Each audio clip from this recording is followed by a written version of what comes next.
अब जैसे भगवान शिव से बड़े साधक ये नहीं हो सकते, कोई भी नहीं हो सकता तीन लोक में।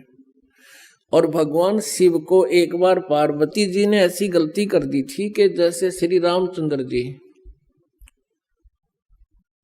जंगल में सीता के वियोग में घूम रहे थे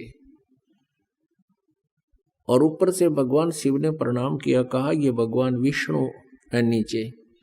पार्वती ने कहा आप किसको प्रणाम कर रहे हो? कि वो सामने भगवान विष्णु आए हुए हैं उनको प्रणाम करा। पार्वती कहने लगी मैं तो ना मानू, भगवान रोए, क्योंकि जब सीता जी का अपहरण हो गया था वो रो रहे थे। मैं तो परीक्षा लूंगी तब मानूंगी ये भगवान है। भगवान शिव ने कहा था परीक्षा मत लेना। जब तो मना कर दिया, लेकिन नजर बचा कर पीछे से धोखा दे करके वो सीता रूप बना कर श्री रामचंद्र जी के सामने आ गई। और ये काल के हाथ में है इनकी रिमोट। ये काल जो है 21 ब्रह्मांड का स्वामी ब्रह्म, इनका पिता, ये इनको नचाता है। अब उधर से भगवान श्री राम को ये तो पता नहीं मेरी सीता ने कौन उठा ले गया, क्यों? वहां तो उसकी बुद्धि ऑफ कर दी काल ने। गीता जी अध्याय नंबर 7 के श्लोक नंबर 3, 4, 5, 6, 7 में ये काल कहता है कि अर्जुन इन बलवानों का बल और बुद्धिमानों की बुद्धि मेरे हाथ में है, जब चाहे ऑन कर दूं, जब चाहे ऑफ कर दूं।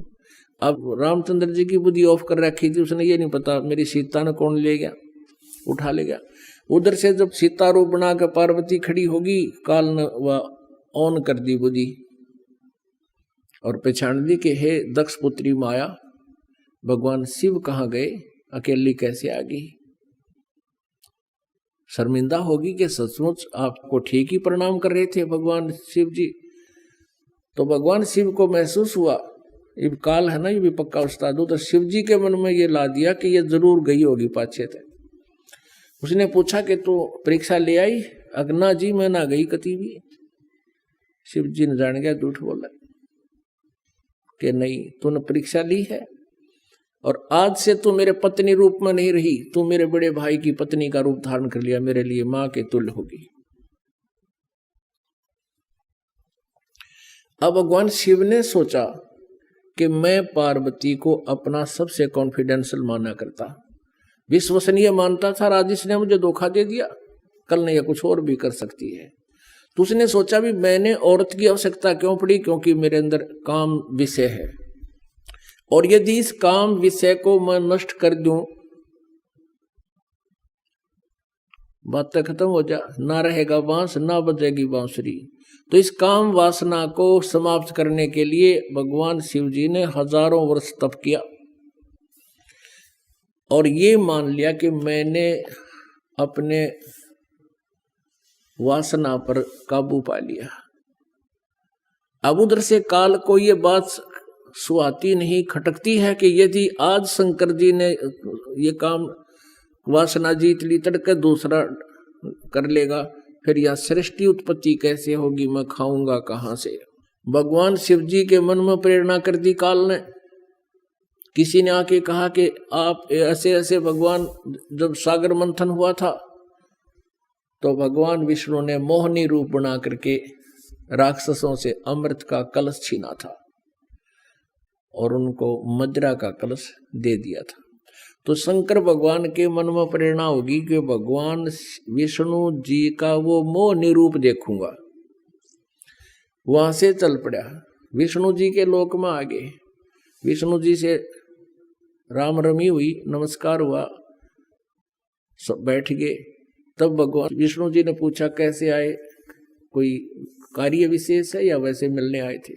कि कार्य विशेष से आया हूं, मैंने जब सागर मंथन हुआ था मैंने विष ले लिया था, मेरे चक्कर बन गया था और मैं आपके उस मोहनी रूप को नहीं देख सका। ये देवता लोग बताते हैं कि आप बहुत सुंदर लग रहे थे, आज मुझे वो मोहनी रूप दिखाओ।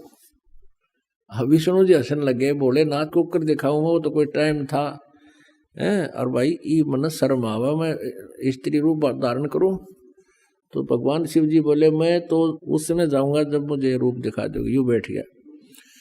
अब भगवान विष्णु को पता था कि 88,000 वर्ष तक बैठ का आया है, और हड़ बैठ गया, ये उठे कोई नहीं। यूं तो अच्छा समस्या आई। कहने लगे आप भी अच्छी बात करो हो, ऐसे कैसे बनूं बताइए इस टाइम में।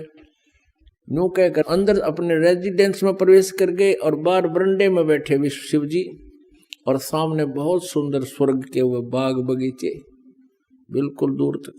उधर से अंतर ध्यान होकर भगवान शिव जी ने एक सुंदर लड़की का रूप धारण करके बाग में अर्धनग्न शरीर पर कपड़े और घूम रहे हैं। भगवान शिव जी ने इधर उधर देखा, विष्णु तो जा रहा है अंदर, और तू चल आगे को। अब उस लड़की को पकड़ने के लिए स्पीड खींच दी, लड़की भी आगे को चल पड़ी, और आगे जाके आड़ सी पकड़ते भगवान शिव जी ने हाथ पकड़ लिया। हाथ पकड़ते ही भगवान विष्णु अपने उसी रूप में आ गए, और न्यो बोले जिस तरह तो बॉडी बूच बना दिया, न्यो बनाए थे मैंने, वो राक्षस बॉडी बूच न्यो बनाए थे।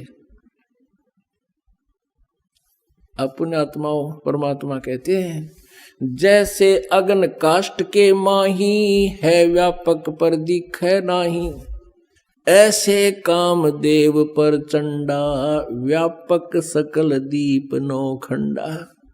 कहते हैं जैसे काष्ट में, लकड़ी में आग है पर दिखाई नहीं देती, और जब इसके तिल्ली लगा दी जाए तो देखना पूरी ही आग है ये।